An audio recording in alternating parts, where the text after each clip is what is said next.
हरि गुण नाम अपार कथा रूप अगणित अमित, मैं निज मति अनुसार कहूँ उमा सादर सुनाऊं। श्री हरि के गुण नाम कथा और रूप सभी अपार अगणित और असीम है। फिर भी हे पार्वती, मैं अपनी बुद्धि के अनुसार कहता हूँ, तुम आदर पूर्वक सुनो। सुन गिरधा हरि चरित सुनाए, विपुल बिसदुनि मागम गाए।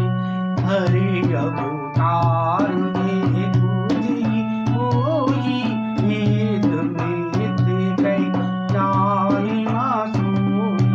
राम अतर्क बोधि मनवाई, मत हमारो सुनाऊं सयानी। तदपि संत वेद पुराण, रस कछु गाय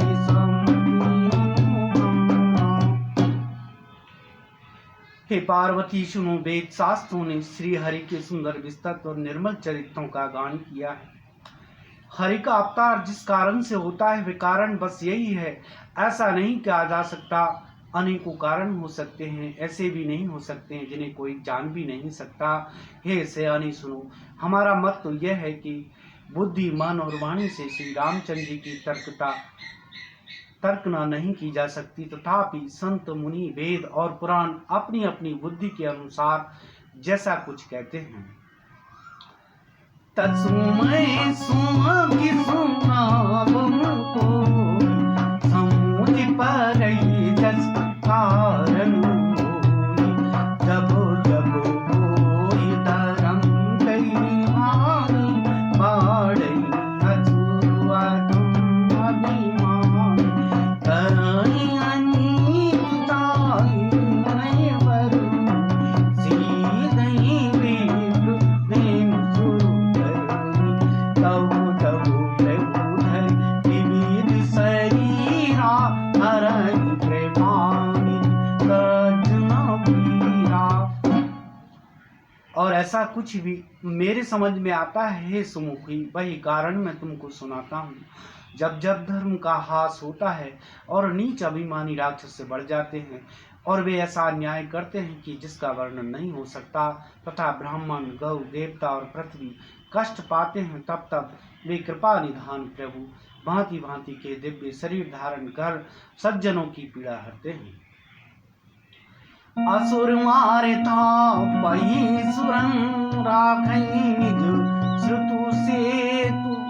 जग विस्तारई विसधु जसु, राम जन्म करु। वे असुरों को मारकर देवताओं को स्थापित करते हैं, अपने स्वास रूप वेदों की मर्यादा की रक्षा करते हैं और जगत में अपना निर्मल यश फैलाते हैं।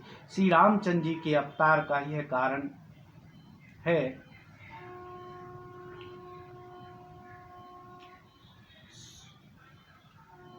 सोई जस गाय भगति भवतराई, कृपा सिंधु जन हितु तनु धराई। जन्म एक हुए कहानी, सावधान सुन। गाय भगत भवतराई, कृपा सिंधु जन हितु तनु धराई। राम जन्म के हेतु अनेका, परम विचित्र एक देखा। जन्म एक हुई काहू बखानी, सावधान सुन सुमति भवानी। द्वारपाल हरि के प्रिय दो, जय अरु विजय जान सब। उसी यश को गा गाकर भक्त जन भव सागर से तर जाते हैं। कृपा सागर भगवान भक्तों के हित के लिए शरीर धारण करते हैं। श्री रामचंद्र जी के जन्म लेने के अनेक कारण हैं जो एक से एक बढ़कर विचित्र हैं। हे सुंदर बुद्धि वाली भवानी, मैं उनके 2-1 जन्मों का विस्तार से वर्णन करता हूँ, तुम सावधान होकर सुनो। श्री हरि के जय और विजय 2 प्यारे द्वारपाल हैं जिनको सब कोई जानते हैं। विप्र श्राप ते तीनों भाई, तामस असुर देव तीनों भाई, कनक सिपोर हाटक लोचन, जगत विदित सुरपति मधुमोचन, हृदय समरूपी विख्याता, धरि बराई बपि मुनि पाता, होय नरई सर्वमुनि मारा, जन प्रहलाद सुजगु विस्तारा। इन दोनों भाइयों ने ब्राह्मण सनकादि के हिसाब से असुरों का तामसी शरीर को पाया। एक का नाम था हिरण्यकशु, दूसरे का हिरण्यक। ये देवराज इंद्र के गर्भ को छुड़ाने वाले सारे जगत में प्रसिद्ध हुए। वे युद्ध में विजय पाने वाले विख्यात वीर थे। इनमें से एक हिरण्याक्ष को भगवान ने बराह यानी सुअर का शरीर धारण करके मारा। फिर दूसरे हिरण्यकशिपु का नरसिंह रूप धारण करके वध किया, अपने भक्त प्रहलाद का सुंदर यश फैलाया। भय निशाचर जायते महावीर बलवान, कुंभकर्ण रावण सुभटो, सुर विजयी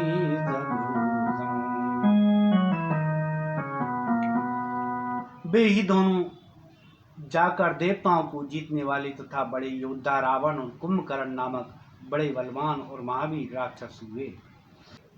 मुकुटुन भैरते भगवाना, 3 जन्म द्विज वचन प्रमाना, एक बार दिन के तो लागी, धरे शरीर भगत अनुरागी, कश्यप अदित तमा पितु माता, दशरथ कौसल्या विधाता, एक कलप हुए विधि अवतारा, चरित्र पवित्र किए संसारा, एक कलप सुर देख दुखारे, समर जलंधर सनु सब हारे, शंभु की संग्राम अपारा, धनुज महाबल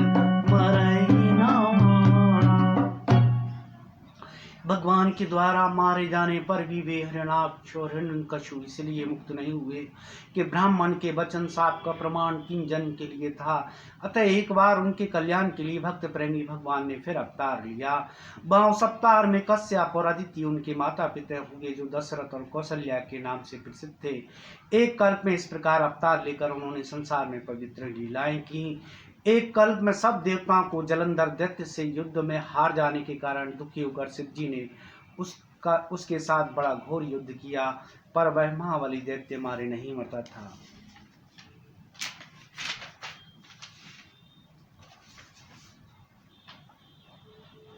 परम सती असुराधिपो नारी, त्रिबलतारिण हितहि पुरारी। उस दैत्यराज की स्त्री परम सती बड़ी ही पवित्र पतिव्रता थी। उसकी प्रताप से त्रिपुरासुर जैसे अजय शत्रु का विनाश करने वाले शिव जी भी उस दैत्य को नहीं जीत सके। चल कर टारऊ तासु व्रतुम प्रभु सुरु कारज कीन, जब ते जान्यू मरम तब श्राप को करी दीन। प्रभु ने छल से उस स्त्री का व्रत भंग कर देवताओं का काम किया। जब उस स्त्री ने ये भेद जाना तब उसने क्रोध करके भगवान को श्राप दिया। तासु श्राप हरि दीन प्रेमाना, कौतुक निधि कृपालु भगवाना। जलंधर रावण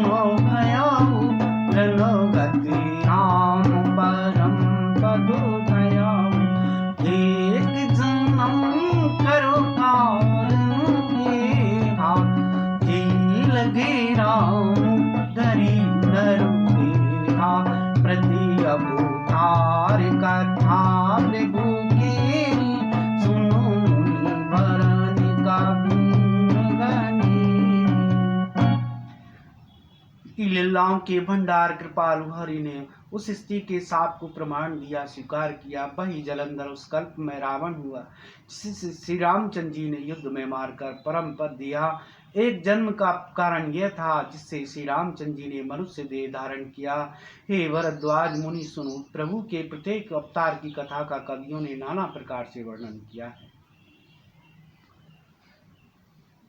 नारद साप दीन एक मारा, कलप एक दे लगी अवतारा, फिर जाओ जगी तुम्हारी सुनो मानी, नारद विष्णु भगत मुनि ज्ञानी, कारण कवन श्राप मुनि कीना, काम अपराध रमापति कीना, यह प्रजा अंग मोय काहु पुरारी, मुनि मन मोहे आचरत भारी। एक बार नारद जी ने श्राप दिया था, कल्प में उसके लिए अवतार हुआ। यह बात सुनकर पार्वती जी बड़ी चकित हुई और बोली कि नारद जी तो विष्णु भक्त और ज्ञानी हैं, मुनि ने भगवान को श्राप किस कारण से दिया? लक्ष्मीपति भगवान ने उनका क्या अपराध किया था? हे पुरारी शंकर जी, ये कथा मुझसे कहिए। मुनि नारद के मन में मोह होना आश्चर्य की बात है। बोले वे हंसी महेश तम ज्ञानी मूर न कोई, जी जस रघुपति करहि जब सो तस दे छनो।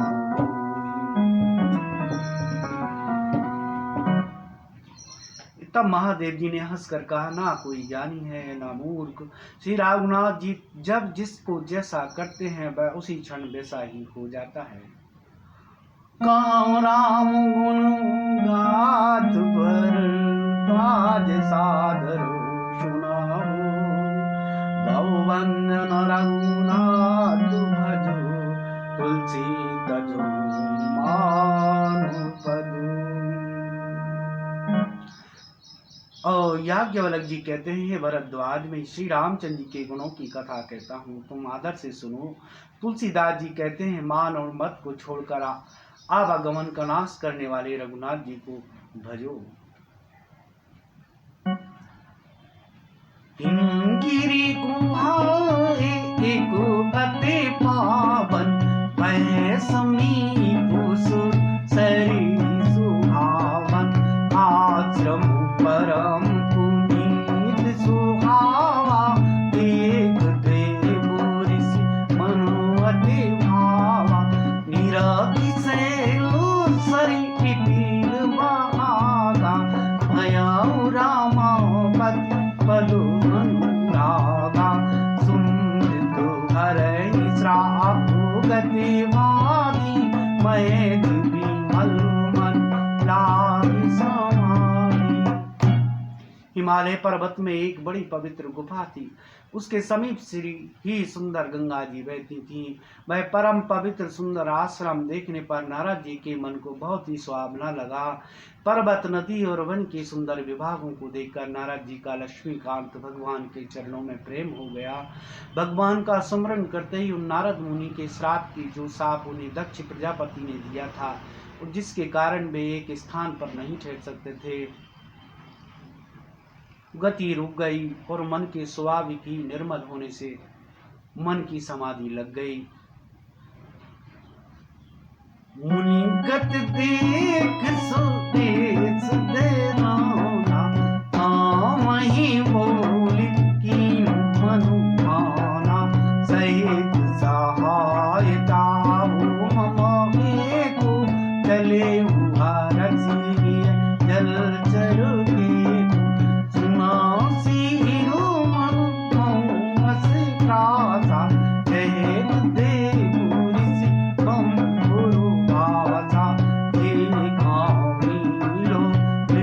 जग